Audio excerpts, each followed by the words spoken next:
Anarchy Parlor 2014 adalah sebuah film yang menceritakan tentang kisah perjalanan 6 orang mahasiswa yang sedang berlibur. Namun, kesenangan itu berubah ketika sebuah kejadian tidak terduga terjadi saat salah satu dari mereka berniat mentato dirinya di tempat salon tato di sekitar. Nah, bagaimanakah kisah selanjutnya? Bagi yang penasaran, yuk langsung aja ambil posisi rebasan.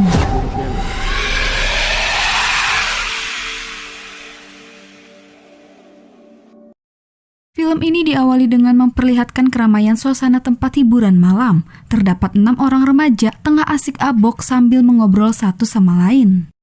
Amy dan kelima orang temannya bernama Brock, Jesse, Stephanie, Kevin, dan Kelly sebenarnya mereka adalah turis dan sedang berlibur kuliah di Vilnius, Lithuania. Mereka memutuskan untuk menghabiskan malam pertama liburan di klub malam yang cukup terlihat aneh. Ketika Amy menjelajahi tempat tersebut, di salah satu ruangan, Amy menemukan serangkaian potret menarik dari keluarga Hughes. Terlihat semua nama tokoh yang ada di lukisan memiliki nama belakang yang sama.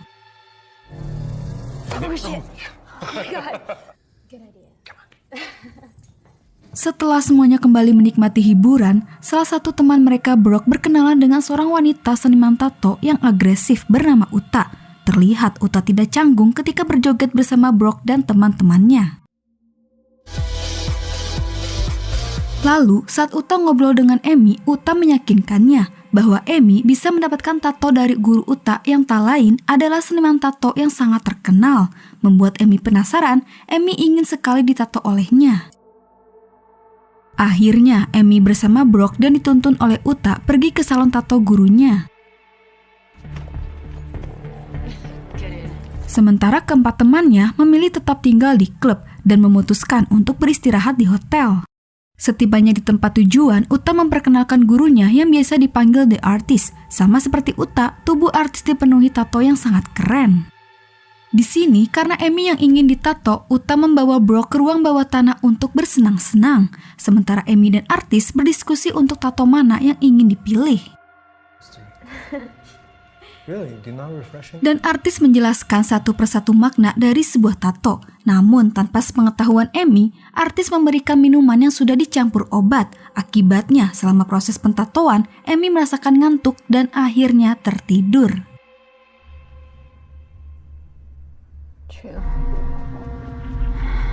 Di waktu yang sama, Uta mengalihkan perhatian Brock dengan mantap-mantap sehingga dia diam-diam berhasil membiusnya. Selang beberapa waktu, keduanya tersadar dalam kondisi terikat di meja besi di dalam ruangan penjara tersembunyi milik artis. Brock berteriak sangat kesakitan ketika artis mengkuliti tato kecil yang ada di bahunya.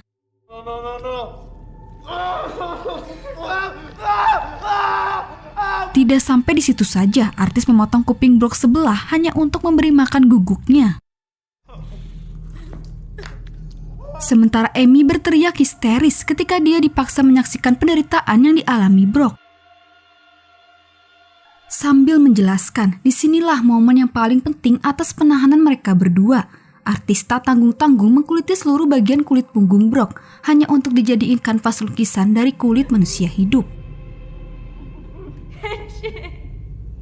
Hal itu dilakukannya hanya karena hobi turun-menurun dari nenek moyang artis. Menurut dia, kulit orang hidup jauh lebih bagus daripada orang yang sudah mati. Itu sebabnya dia tega melakukan semua ini. Karena kehabisan darah, Brock tewas.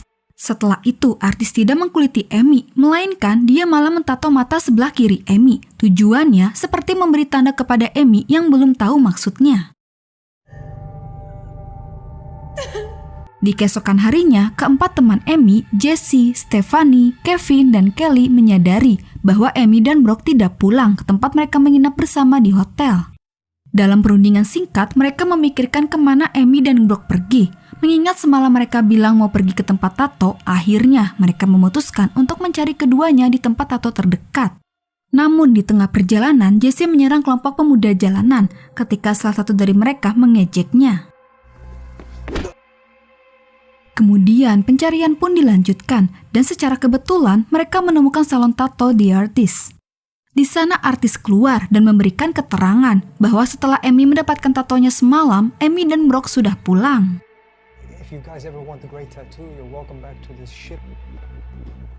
Akan tetapi mereka tidak begitu yakin dan curiga. Kevin, Stephanie, dan Kelly bersikeras untuk menghubungi polisi dan melanjutkan pencarian. Namun berbeda dengan Jesse, dia yakin bahwa Amy dan Brock baik-baik saja. Akhirnya dia menolak dan memilih pergi ke tempat lacnat. Pada akhirnya ketiganya kembali ke tempat Diardis tanpa Jesse. Kelly menyimpulkan bahwa tato yang dia lihat tergantung di dinding ruang tamu adalah sama dengan yang ada di lengan Brock. Tanpa kekhawatiran terhadap diri sendiri, mereka memasuki ruang bawah tanah. Dan yang terjadi, Uta melumpuhkan mereka dan menawannya.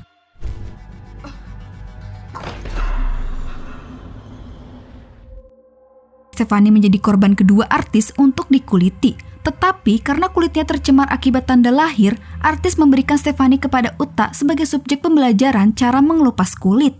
Di sini artis memiliki janji kepada seseorang di luar. Sebelum artis pergi, dia menitipkan pesan kepada Uta untuk tidak menyentuh Amy tanpa terkecuali. Selang beberapa waktu, artis tiba di rumah dermawan yang kaya raya dan memberikan pesanannya sebuah lukisan dari kulit manusia.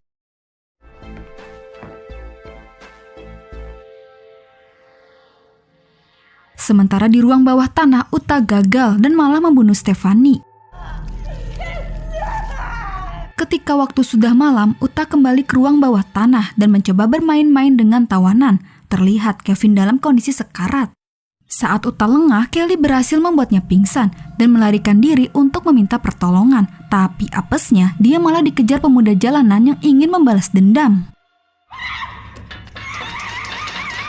Kelompok tersebut berhasil memojokkan Kelly di sebuah gang sempit. Mereka memukuli Kelly berkali-kali. Namun saat mereka berusaha untuk memperkaosnya, tiba-tiba artis datang dan membunuh semuanya termasuk Kelly. Di ruang bawah tanah, Uta yang baru sadar dari pingsan berusaha melukai Amy, tetapi keburu digagalkan oleh artis yang baru saja tiba. Meskipun tawanan, Amy selalu diperlakukan dengan baik oleh artis. Artis membawa Amy ke ruang pribadinya, yang dimana terdapat banyak lukisan yang memang terbuat dari kanvas kulit manusia. Di lain sisi, Jesse yang dari tadi asik-asikan dengan gadis penghibur bernama Zala, akhirnya memutuskan untuk pergi mencari temannya di salon tato artis bersama Zala. Zala meminta Uta untuk menindik anunya, tetapi dia malah membuat Zala kesakitan. Dan yang terjadi, kedua wanita itu bertengkar sampai di mana Zala dikalahkan Uta dan disiksanya. Sementara Jesse memasuki ruang bawah tanah sangat terkejut ketika menemukan Kevin dalam kondisi mengenaskan. Kevin memberitahu Jesse bahwa Amy dalam kondisi bahaya. Saat itu juga dia langsung bergegas menyelamatkan Amy dari artis. Namun di sini Amy mementingkan keselamatan Jesse dan memperingatinya untuk melarikan diri.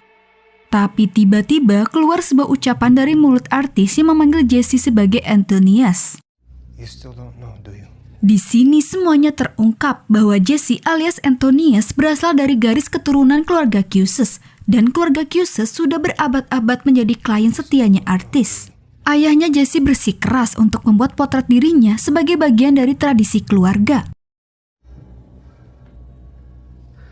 Awalnya Jesse hanya merencanakan untuk membunuh Brock saja, sekaligus mengambil kulitnya untuk dijadikan kanvas. Namun tidak bermaksud untuk menjadikan teman-teman yang lain sebagai incaran artis. Ya karena sudah terlanjur dengan sikap sombongnya, Jesse meminta artis untuk membunuh Amy. Tetapi akibat tingkah yang semena-mena Jesse kepada artis membuat dia kesal dan membiusnya. Kemudian artis membebaskan Amy dan memberikan pilihan kepadanya tentang apa yang akan dilakukannya terhadap nasib Jesse. Awalnya Amy hanya berpikir untuk melarikan diri, tapi mengingat sebuah fakta yang sudah diketahui, Amy membulatkan tekadnya untuk tetap stay. Dengan penuh emosi, Amy membunuh Uta. Selanjutnya, untuk balas dendam, Amy mengkuliti Jesse untuk dijadikan kanvas potret dirinya. Film ini berakhir ketika Amy menggantikan Uta sebagai murid artis yang baru. Film pun selesai. Ending yang sangat memuaskan. Sejak awal, perlakuan artis kepada Amy saat dia mentato wajah Amy udah dapat ditebak. Artis memiliki ketertarikan kepada Amy dan tidak akan menjadikan dia tumbal. Malahan yang terjadi di ending, artis berhasil mencuci otak Amy dan menjadikan dia muridnya yang baru. Oh, satu lagi nih, di awal film tadi, ternyata klub yang terlihat aneh tersebut sebenarnya adalah rumah Jessie, guys. Oke guys, sampai di sini dulu ya ceritanya. Terima kasih yang udah nonton, semoga kalian sehat selalu. Sampai jumpa di video selanjutnya. Bye!